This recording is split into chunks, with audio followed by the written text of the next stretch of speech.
Let's get down to business. Go get yourself some robot parents, a bottle of morphine, and a glowing mystical bird, because the knives are coming out this episode. Welcome to Channel 8.5. Hello, and thank you for joining us at Channel 8.5, a show all about movies and TV and pop culture. My name is Joe Galino. And I'm Andrew Hanna. Andrew, how are you doing today, sir? Joe, I'm doing great. I just came off of a great weekend with you, sir. You It's flew true. down from Chicago to LA, came back home. It's true. We actually got to be in the same room to watch a lot of the things we are talking about today because we're doing a watch list today. That is correct. We are doing a watch list episode. If you are new here, we do a watch list episode every other week where we discuss what we've been watching as of late. And on this week's watch list, we are going to talk about Mulan, Knives Out, and HBO's new original series, Raised by Wolves. To start off with, Disney's Mulan, not animated, live action. What did you think? Mulan was a roller coaster for me because, as you know, I went in with very low expectations. If anything, I was just not interested in seeing it. And I've made a point not to watch Disney's remakes of their classic cartoon films adapted into live action films. Yes, this is the line in the sand that you've drawn. You're going, Disney, I'm not going to play your game. I refuse to see your live action lions with no expressive faces, although anatomically correct because there's no black lions like Scar. My animosity toward the live action remakes of the Disney classics derives from the blatant reason they're being made, which is for money. You reject Blue Will Smith and everything he stands for. And it's obvious, yes, they're making it for money, and it might seem naive to think otherwise or to not look past it, but it is made further defiled by the insulting lack of effort in all of these films. Not that I've seen all of them, I'll be honest. But I will say that around kind of the midpoint when she's at the military camp, I was sort of thinking to myself, this could have been good. This could have been pretty great. It's interesting you say that because this is the one that put the most effort into being different. The other two... That's what's pathetic about it. I guess Beauty and the Beast counts as that too. So the other three, Beauty and the Beast, Aladdin, Lion King. No, they did the Jungle Book. They did the Jungle Book too. Yeah. I didn't see the Jungle Book. They did Maleficent.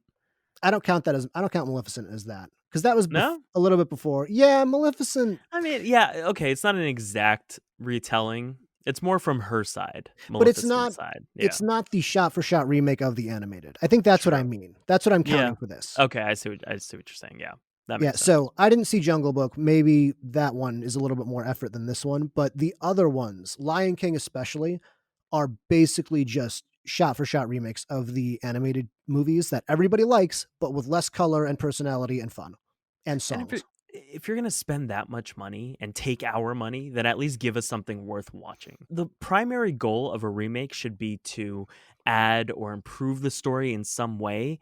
And this wasn't only abysmal, but it was literally the antithesis of what the original film was about. But you don't understand, Andrew.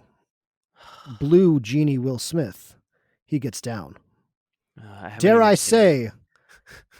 make the hack joke, he gets jiggy with it, with one of Jasmine's handmaidens. Should we keep that in? Maybe we shouldn't, because it's a terrible joke.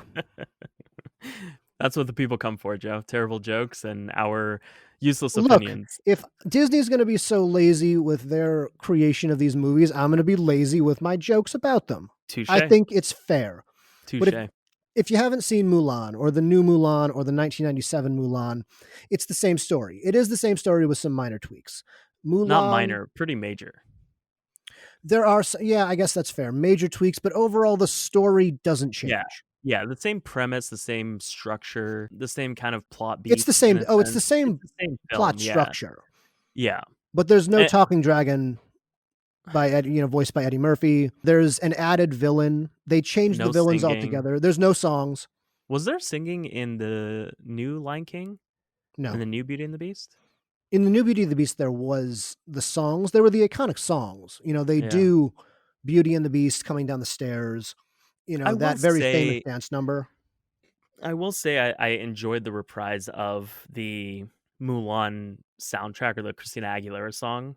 Oh, yeah. Mm-hmm. Kind of weaved into the score. I really, that's why I was thinking to myself, I'm like, this honestly, they could have really done something with this because if you had really committed to the Chinese influence and all that stuff, you could have gotten the same people who did Crouching Tiger, Hidden Dragon, Right. and made those fight scenes that much greater, especially since they had the whole premise of Mulan being able to control her chi. And well, I think we should have kind of a clear break here for quote unquote spoilers. It is the Yeah. same film in a sense, but This is where it gets different though, and this is where they add a mystical element to the remake.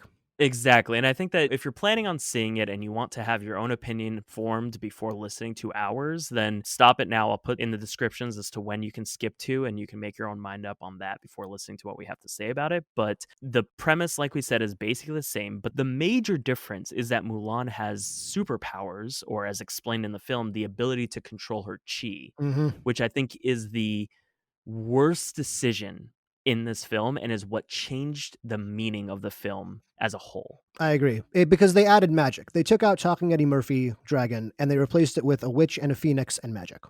Yeah, and the entire first film, the point of it was that although Mulan is a regular girl, through the same training that the boys received and through hard work, she was able to not only develop into a woman that could rival the men, but not by conventional brute force. Through determination and will and being able to be the first one to climb up that pole to get the arrow. Yeah, by problem solving, right? And using her femininity to defeat the Huns in a sense. I mean, she ends up defeating Shan Yu, the villain, with a fan, Exactly. an object that is usually considered female. Whereas in this, she uses a sword, which is a weapon of brute force. Mhm. The whole point of the arrow at the top of the pole that you're mentioning at the military training camp, which I love that scene, it was to teach that strength alone would not allow you to succeed. However, you need to think outside of the box. You can't just climb the thing for as strong as you are, especially since they give you weights that you have to use while you're climbing it. Instead, that you should use the weight to your benefit rather than seeing it as a hindrance. And it's a perfect correlation to Mulan's own struggle and character arc of seeing her identity as a woman as an advantage rather than an impediment, which we later see when she and her brothers in arms dress as concubines and Mhm. infiltrate the emperor's palace. And in that pivotal scene, she's basically teaching her fellow soldiers to be more feminine like her.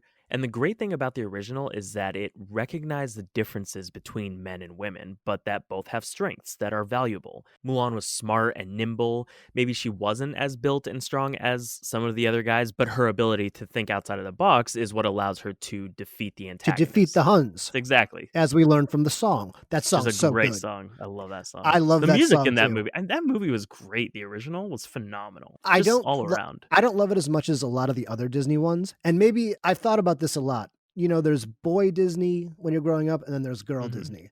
You know, Yeah, boy true. Disney is typically your Aladdins and your Lion Kings. Yeah, Hercules. Girl Disney is your Sleeping Beauty, your Cinderella, all of that. So maybe I just didn't But that's what I think made this the it original so combines great. it combines them Exactly. both. It's the first time it's not a princess who is waiting for a prince or a king to save her or something like that. It's she's an empowered young lady, and I think that that was great for our generation to be able to see. But in the 2020 version, Mulan has superpowers, and that undermines every action or great decision that she ends up making. Because why wouldn't you want that? If you're going to war, don't you want someone who's magic? That's ridiculous to say, "No, we don't want you because you're a lady." Yeah, and I want the magic person. They have a witch. The other side has a witch too. So that's where they add the villains, right?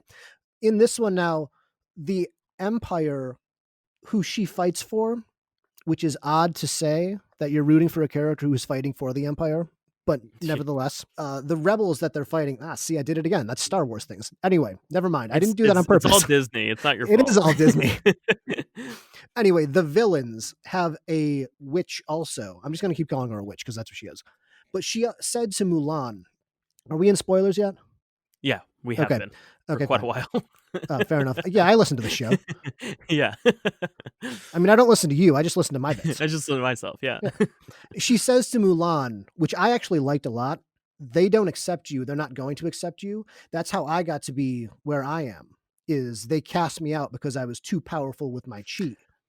I understand her motivation. But no, I what I really like though Yeah. is that she actually isn't even that into what their cause is. She's just there because the other guys didn't like her. She actually kind of turns her back on the villains and says, "Hey, like I don't really care about them. I'm just kind of here because I don't have anywhere else to go. You're really powerful though. Like we could almost team up. Like we could take over this land."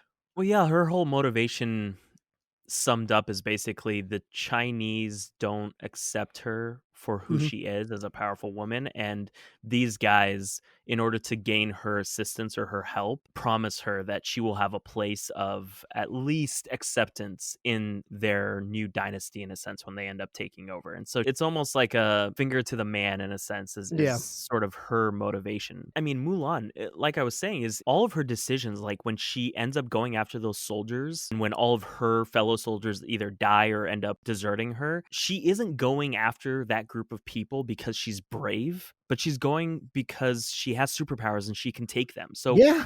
it just degrades her strength at every step. And I understand that they wanted to go kind of a more realistic route with this, more than having Mushu and the dog and the horse and stuff, Yeah, having well, personalities. Mushu with as the talking dragon, I guess there was a lot of controversy when the movie came out even then Yeah. Yeah. about how that was culturally insensitive, which it was, as well as the ghosts in it, because in Chinese culture, from what I understand very little of, ghosts are not really light things in Chinese culture. Yeah. They're not meant to be jokes. Yeah, and it took a more kind of light, whitewashed approach to it. Yeah. But if you were trying to be a little bit more realistic, I would have loved to have seen her struggle a little bit more as a woman in the camp, like the military camp, because that's actually the reason that scene was a reason I felt like this could have been good. Because although I knew that that sequence was coming where she was going to have to hide who she was and all of that, it was actually somewhat shocking to see in live action. Because you didn't buy it at all? Because it was shocking to see it in live action because you're going, "All of you guys are morons. She is obviously a lady." What are you like, her deep man voice was just her normal voice, basically. She was obviously a girl. They're the stupidest men ever. The transformation, did she even cut her hair and No, all of she that? does She no, didn't. she doesn't. Not like So in the animated one. and I liked, that she was, like, wrapping her chest and things like that, but you never actually seen her do that in the beginning, so you don't actually see her take on the kind of the male persona or anything like that. But in a cartoon, you can get away with not necessarily showing the raw reality of a woman in a camp full of men because you could just fill it in with jokes and it's for kids, so you just wanna kind of toss it aside. But I would have loved to have seen her kind of realizing that she needs to wake up earlier every morning to get dressed. She needs to get less sleep at night. You're Yeah. laughing because I know you want to make a joke that I don't think is appropriate and it's going to cause me to have to edit even more, Joe. What do you want to say? She's the prettiest dude I've ever seen in a military camp. That's true. She is She very pretty. is. But I would have loved to have seen her sort of have to put in a little bit more work, like wake up earlier to get dressed, and then she gets less sleep because she has to bathe at night. That type of essentially putting in twice as much work as the men and still able to become a worthy warrior, if not better, because she started at a deficit in a sense. And all of that would have sent a way more empowering message that I would have wanted my daughters to see. Not a movie that tells you need to be special in order to hang with the men. Like in that final scene when she's being recognized by the emperor and all the women are watching her with adoration. I'm thinking she did nothing for the feminist cause in China. If anything, all she did was protect the establishment that oppresses them and relegates them to baby making machines. But that's the thing, though. That's interesting, right? The villain in this, the motivation is that the empire and the emperor killed his family and took his land.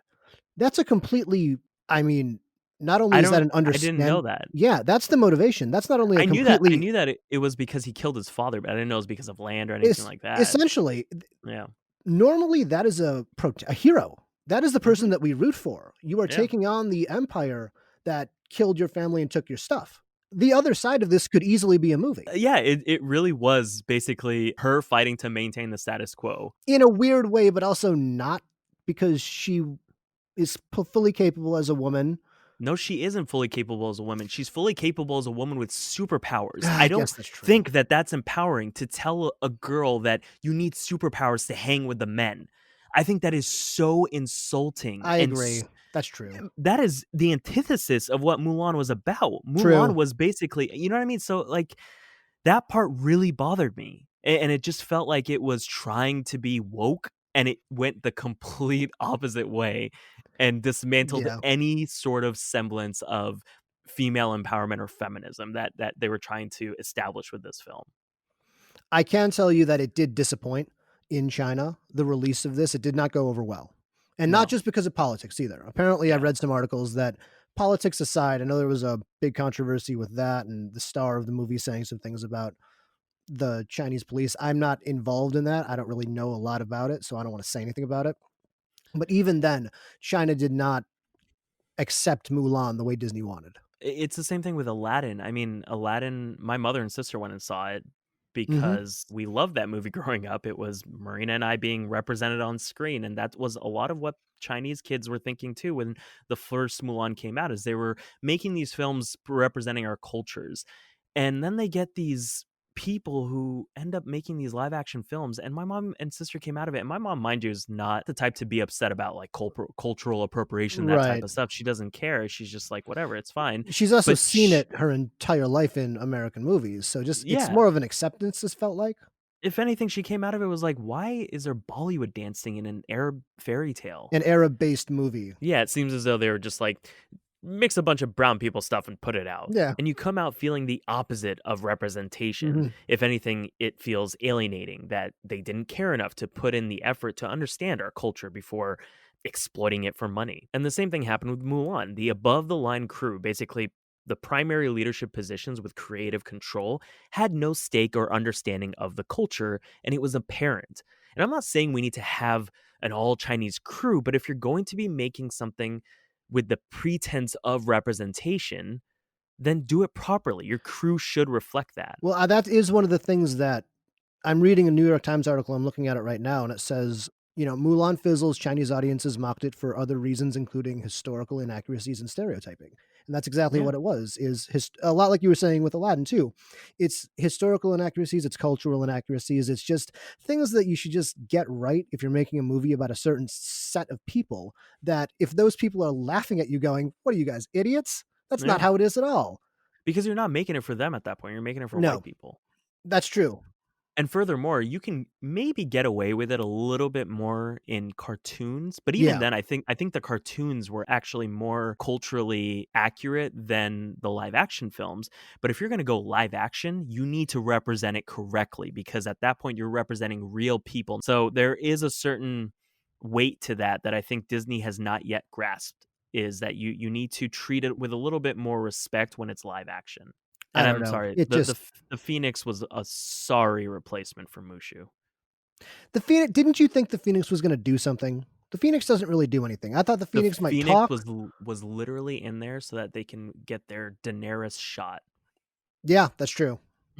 It was just like, I was surprised, or I thought maybe the Phoenix would be some sort of imaginary friend that she might talk to, or even if even it then, does, or even they'll reveal that it's just this sort of spirit animal that, yeah. you know, kind of is representative, or she knows it's there, but nobody else can. Because that was kind of established, or when she's talking to her horse and she's like, "Oh, do you think we're lost?" And then she wakes up and the Phoenix sort of guides her. I thought that was kind of cool, and I was like, "Oh, okay, this is a cool thing that they're gonna do throughout." Kind of her spiritual guide, her ancestors sending their patron animal to help guide Mulan in this, and they could have used it a little bit better, but It's also shockingly violent for a Disney movie.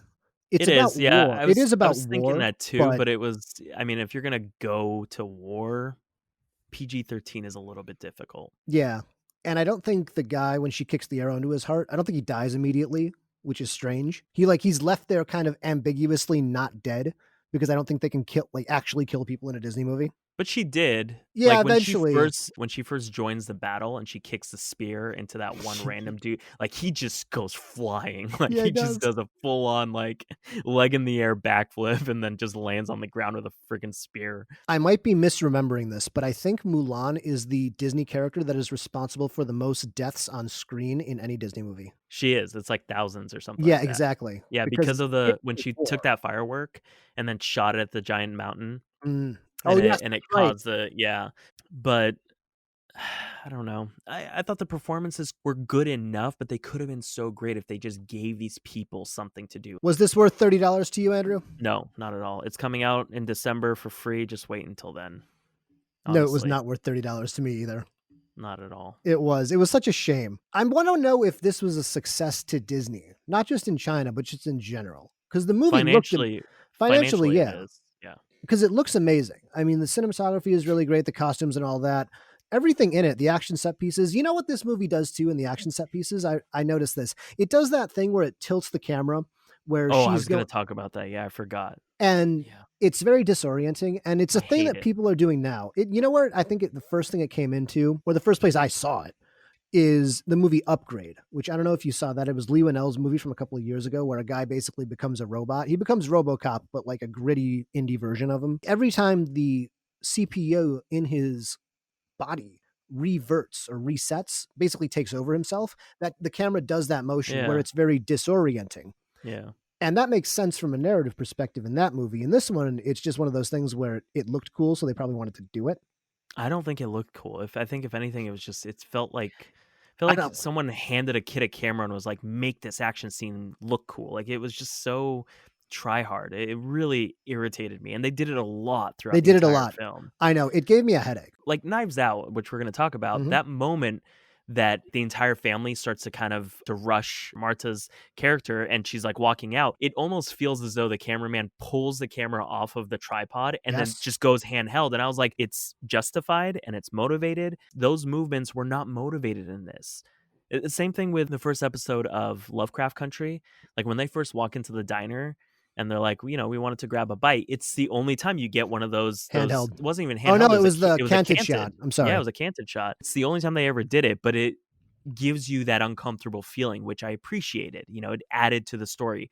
This was literally done just to make it look cool, which were a lot of the motivations for even the set pieces. Because when she's in that sort of was like a hot spring Mhm. with the witch, it looked great, and they do nothing with it. She No. doesn't fall through the ice or whatever that is. I don't even know what that was, and When the witch turns into a bird or a bunch of birds, then it kinda doesn't those look pay off. cool. They'll look Yeah, cool, but it really don't yeah, pay exactly. off. None of it pays off.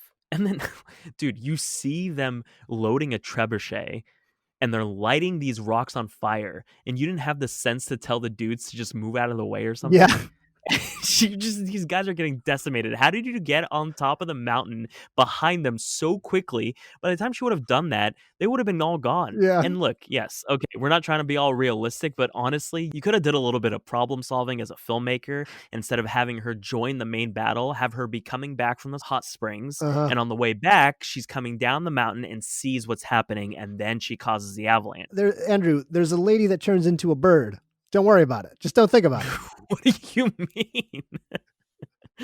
This goes back to the number one rule that we learned in film school, or one of the number one Uh-huh. rules. An audience will believe the impossible, but not the unlikely. I will believe that dinosaurs are running through San Diego. A lady can But turn into a bird.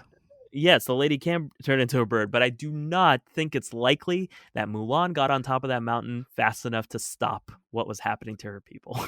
I agree. This was an unfortunate God. $30. Somebody needs to call Mickey Mouse, get a refund. Mickey Mouse will bust her kneecaps. Oh, Mickey Mouse gives no refunds. No, sir. He's coming for you. I don't know why I just imagine Mickey Mouse as Heisenberg and he goes, "I'm the one who knocks." Uh-huh. I kind of want to do a Mickey Mouse impression now, but I don't think my voice can get that high anymore. Just try it. No, my voice can't get that high anymore. Just Okay. do it. He's I'm the one who knocks. That was actually pretty good, Joe. I haven't warmed up. Tread lightly. That one wasn't very good. Ladies and What are gentlemen, the some next episode will all be Joe doing his Mickey Mouse impression Oh, that's and embarrassing. talking about Schindler's List.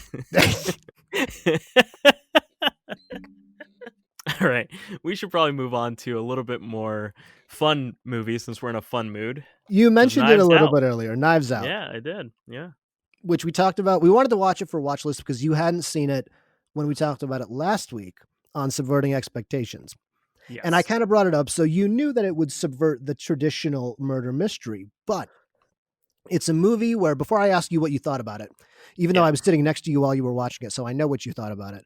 But before we do that, the summary of it is a typical murder mystery plot. The very easy way to describe this movie is a detective is hired to investigate the death of a very famous mystery writer during his 85th birthday party. And all of his family who's at the party, who each has their own motivation for wanting to see their father dead, is invited. That's really the bare bones of it, but there's so much more going on than just that. We actually follow the main character, I would argue, and this is actually something that subverts the expectation of murder mysteries, going back to what we were talking about last week. Is in a story like this, you would typically follow the detective, the Hercule Poirot character. In this case, it's played by Daniel Craig. He plays a guy named Benoit Blanc. Great name for a detective. Great name. As he investigates the death of Harlan Thornby, the patriarch of this family. He made his fortune writing mystery novels. Writing mystery novels, exactly. Yeah. Harlan Thornby played by Christopher Plummer. So Which, he knows the plots of mystery novels. yeah, and that plays into sort of the plot of this Exactly. film. But we actually follow, for most of it, the main character is Marta Cabrera, played by Ana de Armas, who is Harlan's nurse, which is a really nice change of pace for the mystery format. So what did you think of Knives Out? I really loved I know Knives you Out. did. You were I grinning love throughout that the entire movie. Yeah. It was so much fun, and it was a nice modern take of Clue, basically. I mean, I said that to Mhm. you halfway through the film. I was like, "This feels like Clue," because of all the flashbacks, and you see sort of the same sequence of events, but from different perspectives and things like that. And It's the I exact same setup too, a yeah. New England manor house where a bunch of people gather for a party, someone dies, and we have to investigate it now. The whole time, I actually thought this was taking place in, like, a small British town. Because so much of the BBC is essentially this. You know, you have Yeah. Midsummer Murders, you have Miss Mhm. Marple, you have Poirot. This is what the British do this. They do small town mysteries where somebody inexplicably dies by getting pushed down a staircase or having a suit of armor bash them in the head. Or just, the gothic look of the house, and Exactly. then also Daniel Craig is a given, but Daniel Craig comes out with a great sort Ugh. of southern draw accent, and He does it's this just Louisiana Kentucky Fried Chicken. I think Chris Evans plays one of the characters in it, and that's one of the lines that they say is CSI KFC, but he really is basically Foghorn Leghorn, and it is marvelous. It is a lot of fun, and it's nice to see him sort of let loose and be more silly. Same thing with Michael Shannon. He's really funny. Apparently, a lot of the decisions he made, like when he makes the touchdown symbol, Yeah. in the back when they start to realize that Ransom was basically threatening him. That was his decision, and Ryan Johnson was basically like, "I didn't realize Michael Shannon was that funny, and he was actually one of the funny. He should be in more comedies," which I completely agree with. Oh, And I completely agree too. He was the best part of Superman. That's not saying much. But I anyway, haven't seen it. Yeah, I yeah, didn't watch it. we can't really talk about this movie because it's so Oh no, plot I heavy did and see it. I you did like it. Superman? Yeah, it's the one with Cavill, right? Yeah, Man of Steel. I Yeah. really like that movie. Really? Surprisingly, I yeah. didn't know that. Because it made Superman a little bit more relatable. Oh, that makes sense. I think It's that not that's what I your appreciated. it's It's not your not, typical no. Superman story. Yeah. I guess that does make sense that you would enjoy that. But I thought he was the best part of it, to be He fair. was great, yeah. We can't talk about Knives Out really without going into spoilers because it's so plot heavy and it's a murder mystery. Yeah. The clues are meant to be unfolding in front of you and you're trying to figure it out. So we're just going to go right into spoilers. I do suggest going into this with no set presumption or expectations for it. Just go in, Yes. enjoy it. It is totally worth it. It's on Amazon Prime. Yes, You will please have a do, great because time. you really do need to see it without knowing anything about it. But what I did primarily like about this is it not only met your expectations, like you knew Marta was going to get the inheritance.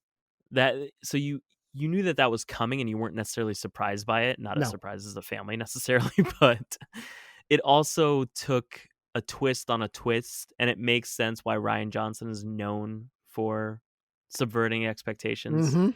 I was thinking about it though. I don't know that I was completely satisfied with Captain America being the one in the end. Why? I don't know. I think because it was so obvious. But I think that's why Ryan Johnson did it. And that's the point. Yeah. And so when I went into it, because I watch a lot of these types of shows, a lot of people getting killed in Britain or in a British show called Death in Paradise, where Yeah. they go to this town and it's a murder mystery show about a town in the Bahamas where there's like 2,000 Mhm. people and yet somehow 20 people end up dead every year. It's the most dangerous town in the world. Per capita. Oh yeah, you should never go to any of these places because you will die. Yeah. Just saying. But when Chris Evans, who plays Ransom, is the Yeah, character's Ransom. name, leaves the party at first, and they make a point of saying, "Oh, Ransom left early." I went, "Yep, he did it."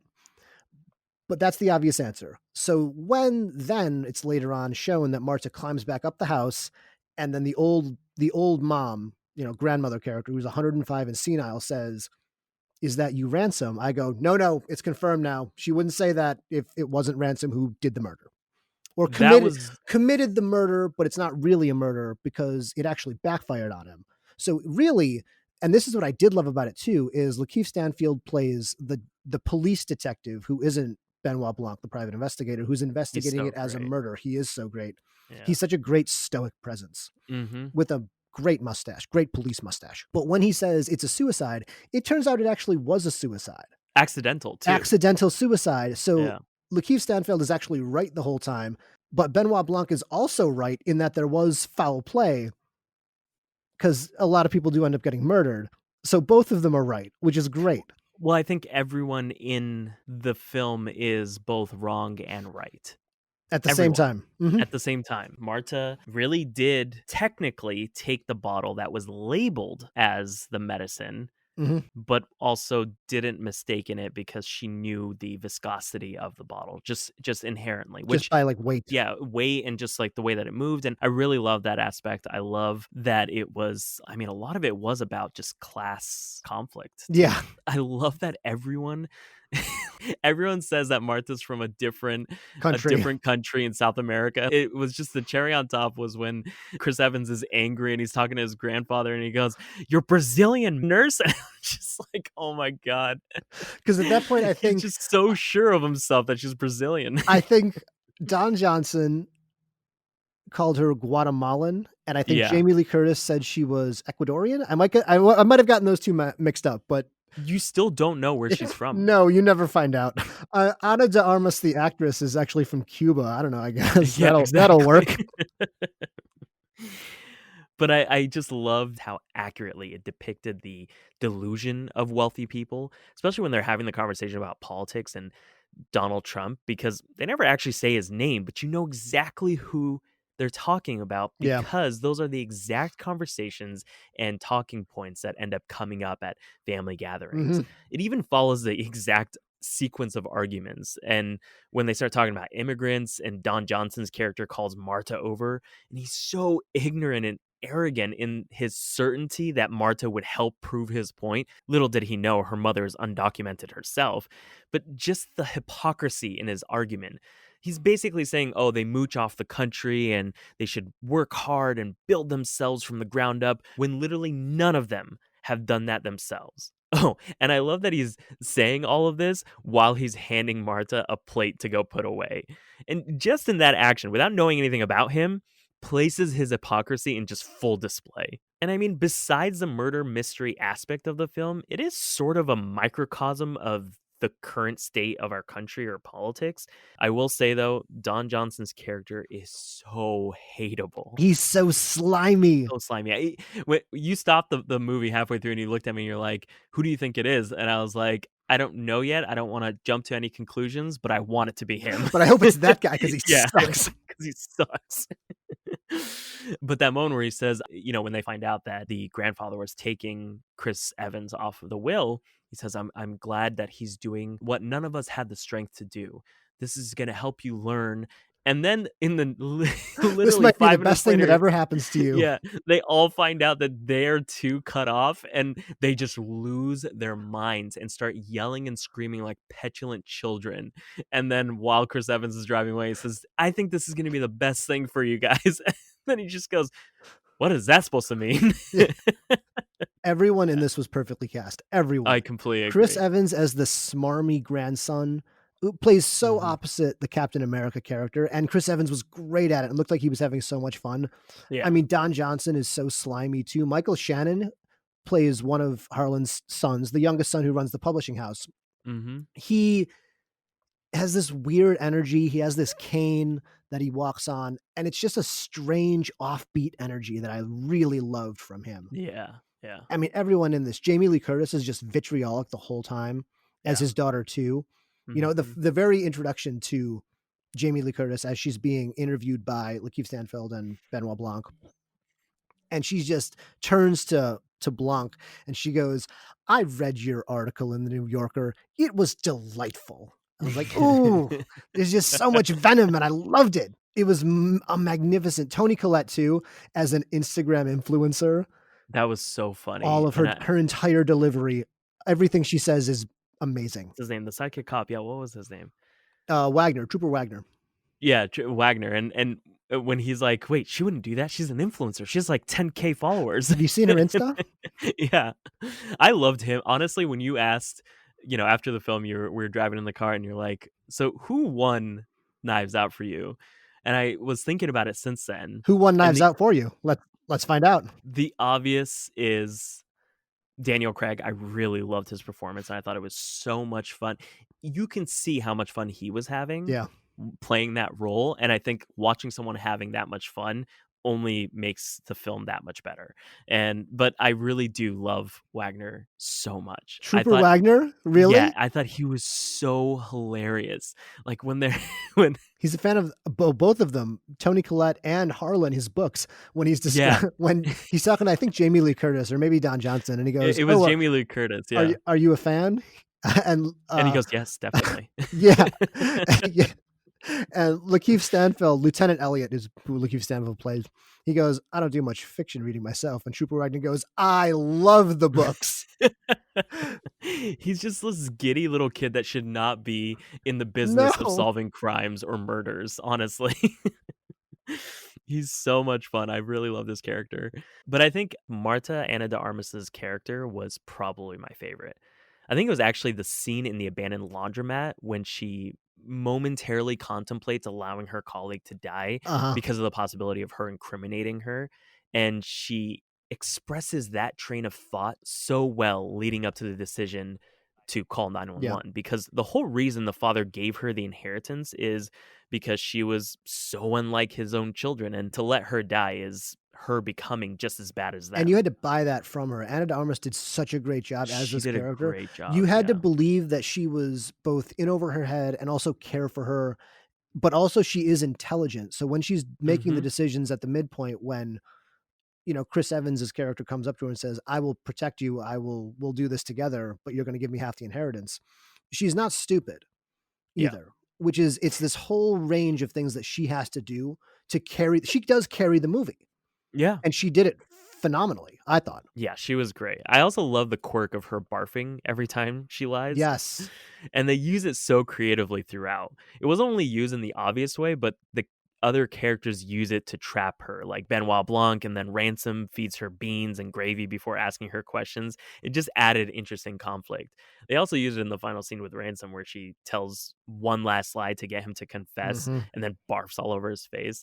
I love how over the top that character quality is, that she literally has to spill the beans and is unable to lie. I thought it was incredible. I really Yeah, did. it was There were lighthearted there and were a couple of things, you mentioned Meg, Catherine Langford's character. She's a little underdeveloped. Michael so is Shannon's the sun, yeah, the yeah. son is Ricky Lindholm plays Donna Thornby, who was Walt's wife, Michael Shannon's wife. She only gets, like, 3 lines in the entire thing, and I really liked She Ricky Lindholm. she actually had a whole scene that Ryan Johnson was talking about. He's like, "She had a great scene that I had to cut. It Yeah. was one of 2 scenes that I had to cut, but it's actually gonna be on the DVDs." I like her. I've seen her in a few things, and I She's just been don't in a remember lot. what it is. Yeah, she's been in a lot. She's a comedian. She's been in a lot of stuff. I also loved the patriarch, the father. I thought his character was great too, Yeah. because he was the only true self-starter, which is likely why he has such a close relationship to Marta, Yeah, exactly. because he probably sees a lot of himself in her, given that she's an immigrant and she herself is working hard to build a life. So his care for her feels genuine and enough to warrant him taking the hit for her in a way. And he respects her and her intelligence Yeah. so much so that when she makes a mistake, he isn't worried about himself as much as he is about helping her escape the consequences that she'll surely face if the family and the lawyers find out that it was her fault.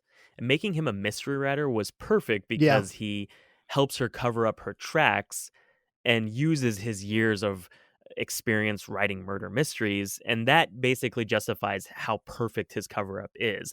And he even says, we likely missed something. You always do, but you'll find a way to figure it out. You're smart enough, which is so sad because it was actually all a waste. And that the thing they missed is that the medicines were actually switched. He didn't necessarily need to die. Because when Blanc is saying at the end that if he had just listened to Marta and called the ambulance, he would actually be alive. Yeah, and in the end of the day, Marta, if anything, was the smarter one in that situation. Exactly. Overall, I thought Knives Out was so much fun and entertaining Mhm. and really smart. Check it out. Knives Out. We definitely Definitely, recommend it. But hands down. going from something that is a little bit older to something that is brand new, we teased it a little bit earlier. The new HBO Max show Raised by Wolves, directed the first 2 episodes by Ridley Scott, written by the guy who wrote Prisoners, Denis Villeneuve's Prisoners. This is a show that is just weird, man. I don't know how else to describe it. It's just weird. I can't tell you how many times we paused the show just to look at each other and go, "What the hell is going on?" And after every episode, we would sit there in silence, and I'd look over to Joe and I'd be like, "Do you want to watch another one?" And you're like, "Yeah, I do." But I don't know why. Yeah, So the premise is, if you haven't heard of it, or if you haven't seen it, androids are tasked with raising human children on a mysterious planet. That's the IMDb summary. But really, it's about these 2 androids named Mother and Father who are supposed to grow a new civilization based on 5 embryos that were sent off after a war between, this is where you're going to start to roll your eyes very deeply into the back of your head, because the premise has that pretentious effect on people, or at hmm least it did on me. And that's why it's so shocking that I continue to watch this, because the pretentiousness just oozes off the screen. Because of a war that destroyed the earth between the atheists and there is a specific religion, but essentially Mithraic, Mithraic, the Mithraic, the yeah, Mithraic believers, but essentially believers in religion versus atheists. That's yeah, what it is. And the atheists sent these 2 robots out. That heavy sigh sums it all up. yeah. The atheists sent off these 2 robots to colonize this planet because they didn't need to feed or take care of the robots, so they could get there faster to basically get a head start on the Mithraic. But yeah, on the Mithraic, There we yeah, go. That premise in and of itself, if I knew that going in, I didn't know the whole atheist Mithraic plot line going in. If I'd known yeah. that going in, I would have had a much harder time accepting this show beforehand, because it Be- starts off the first episode with just Mother and Father and the children. Well, yeah, and it has a very unsettling mood as Yeah. they first land and set up camp and they begin growing the babies. So you're initially watching this process unfold, and then halfway through the episode, they hit you in the face with the premise, which is a scene where mother sits the kids down and is basically telling them that humans created religion in order to cope with existence and that all religion causes war. And then she goes on to explain that the reason they needed to leave Earth is because of a war between the atheists and the believers. That's what they call him too. That's what she calls them. She calls them the believers. That's why I couldn't remember the Mithraic. Yeah. And it comes off incredibly preachy. Yeah. And I remember almost rolling my eyes because I had a feeling I knew what they were getting at. Basically, that religion is foolish and made up in order to alleviate the weight of human existence. Mhm. And after that scene, I paused it and we're both like, wow, that's a bit in your face. But I held back from jumping to any conclusions because I wasn't sure where it was going to land on the thesis in a sense. Yeah. And I guess subconsciously, the overt assertion of the premise made me think twice because I had a hard time believing that the filmmakers, as accomplished as the writer and Ridley Scott, would be this on the nose about it. And we did end up beginning to see the very premise sort of come apart at the seams. And I think before we go any further, we are going into spoilers because it's difficult to speak about this without spoiling anything. We only watched the first 3 episodes. I'll put the time codes in the description, but definitely check it out because it is interesting. And I think there is more to it than we saw in the first episode. So don't let what we said in the beginning kind of turn you off. Definitely check it out. It is worth watching. But just the scenario that is set up right off the bat of the 2 androids, one female, one male, basically Adam and Eve, they're essentially exiled from their home, Eden, and tasked with repopulating a planet. And they even make the point of saying that they were created in the likeness of their creator and must name the last child after their creator, the sort of the runt of the litter. His name is Campion. Yeah. There's a lot of names in here that are weird. Well, campion is apparently a flower because I looked this up because I was like, this it's got to mean something. For as on the nose as this show is, It's I not knew subtle. his name was like, yeah, straight up. It's a flower that grows in the harshest of environments. Of course it is. Yeah, and all of that is definitely not subtle. Even the Mithraic people are dressed like crusaders with White robes. yeah, their Sure. white robes and the religious symbols on the chest, and they refer to the spaceship as the Ark. I thought the arc was called Heaven. I thought that's what it was official name. Yeah, Yeah, that was it's the name of the official name for specific it. spaceship. Yeah. But you begin to see both sides sort of contradict themselves and their beliefs. It's ironic that the atheists send an Adam and Yeah. Eve that are basically raising the chosen one that was promised to the Mithraic people. Mhm.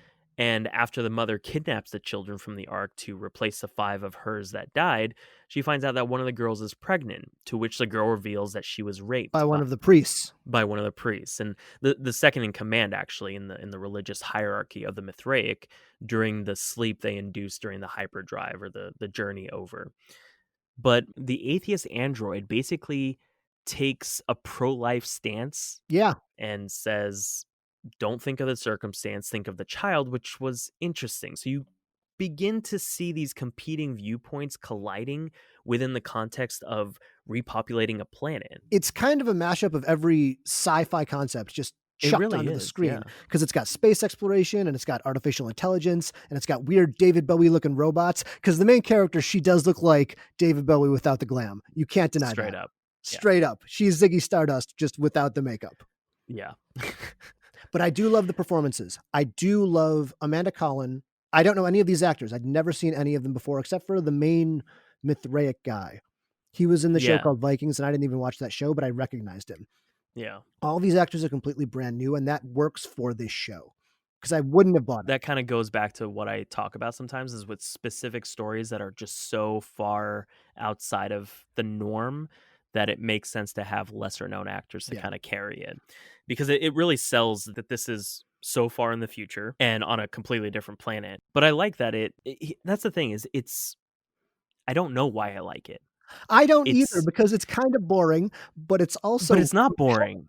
It's Yeah, like the whole time I'm interested. I want to know what's going to happen, yeah. but I'm also the whole time I'm just thinking, what is happening? What Like, is but this?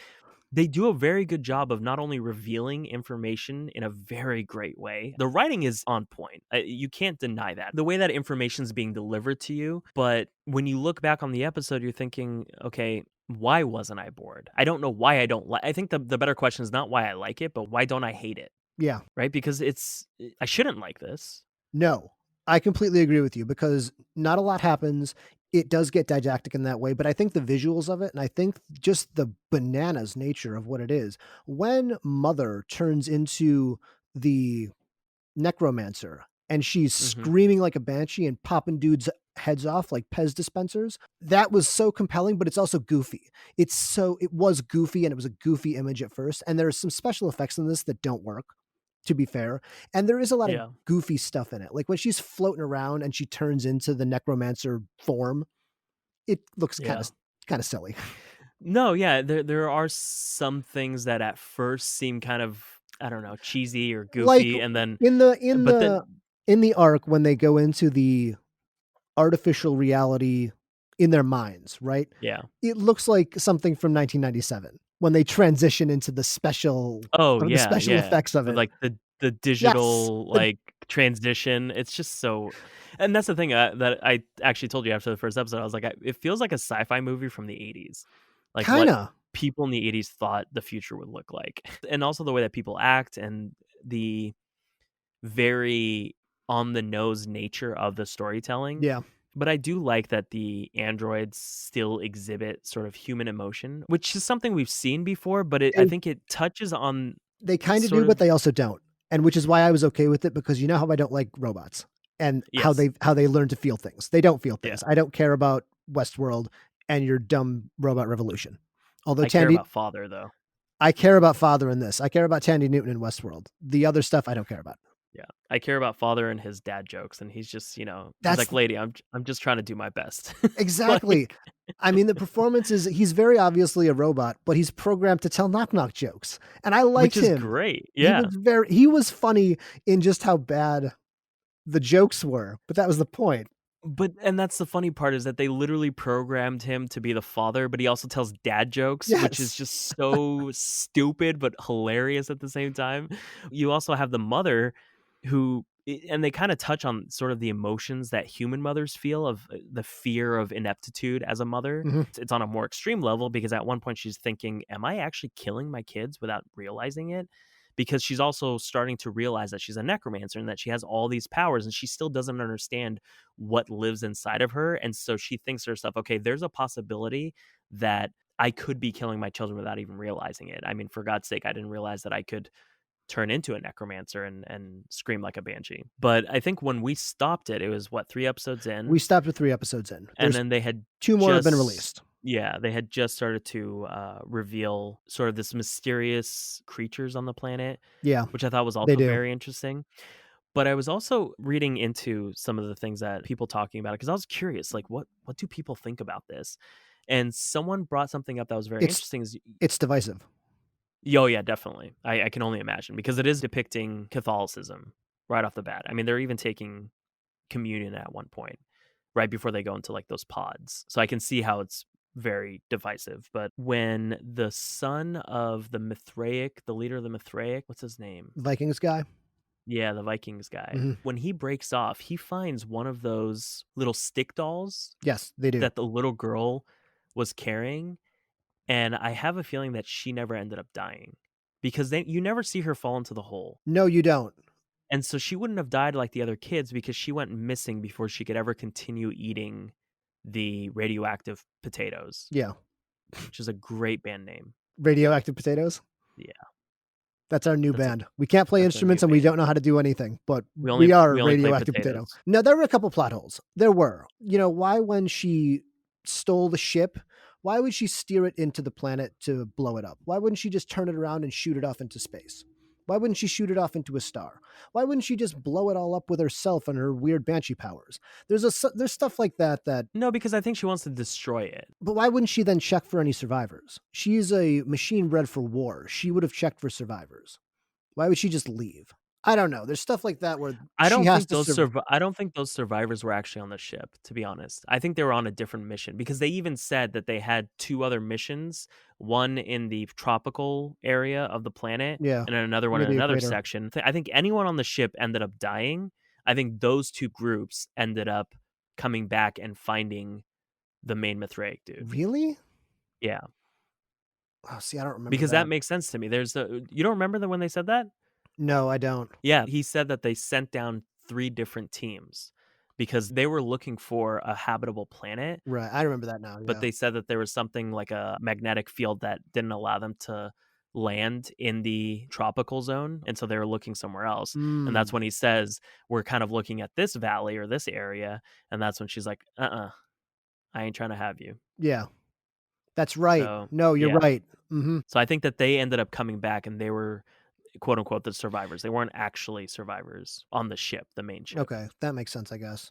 But Yeah. then why when the couple, the main Mithraic dude and his wife, they get their face changed, but they Yeah. get their face changed inside of the it's not a simulation, but inside of the augmented reality. It's not augmented reality. What is No, it? it's not in the simulation. I thought it was in the simulation, and that's why they No, come up with that's their why would they come up with those people's faces if it wasn't the real world? I thought they were in n the simulation. no, so what happened was they found that robot on Earth, and Yeah, they dragged it into, like, an abandoned in their I guess, their home, in their apartment, and then had right, it do during the war. exactly, had it Okay. do plastic surgery so that they can get on the Ark because they knew that they were high-level Mithraic individuals, and when they were looking through kind of the database on the robot, they're like, "Oh, these Mm, guys have mhm. a pass," and then that's when he tells her, "It's either we change our faces because she didn't wanna do it. He's Yeah, like, It's either we change our faces or we die. We're not gonna be able to get on the Ark otherwise." That's what is interesting is that they're also atheists, and they're also playing a part and started to long for their son and love their son, which their is fake son. yeah, there's just great conflict and great characters that I can't wait to find out what happens. It's such a compelling show, but boy, is it not for everybody, and I don't even know if it's for me.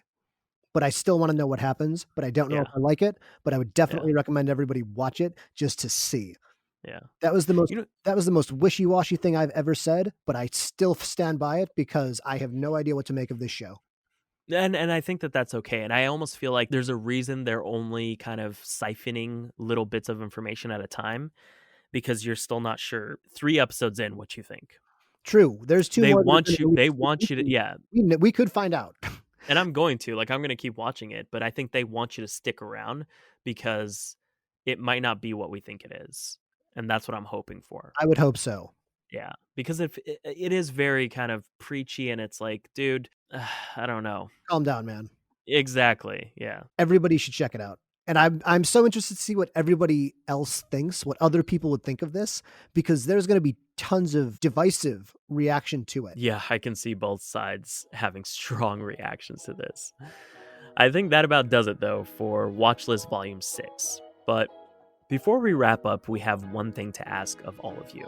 Our next big milestone we're hoping to reach with the podcast is becoming YouTube partners.